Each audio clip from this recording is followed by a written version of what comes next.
ഞാനിപ്പോൾ നിൽക്കുന്നത് മഴത്തുള്ളി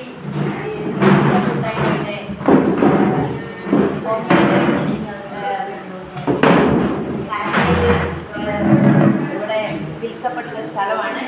അപ്പോൾ എൻ്റെ പേരിൽ ഈ സഹോദരി ഉണ്ടാക്കിയതാണ് ഇതെല്ലാം. പേരെന്താ? റീന. മൂന്നാമത്തെ 6 മാസമായി. കണ്ടോ, ഇതൊക്കെ ഇവർ സ്വന്തമായിട്ട് വീട്ടിൽ ചെയ്യുന്ന ഒരു സംഭവമാണ്.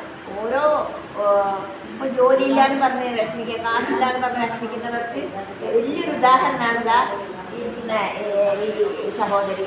കണ്ടോ, ഇതെല്ലാം അവർ ഉണ്ടാക്കിയ സംഭവങ്ങളാണ്. ഹോം മെയ്ഡിൻ്റെ ഇതാണ് ഇത്.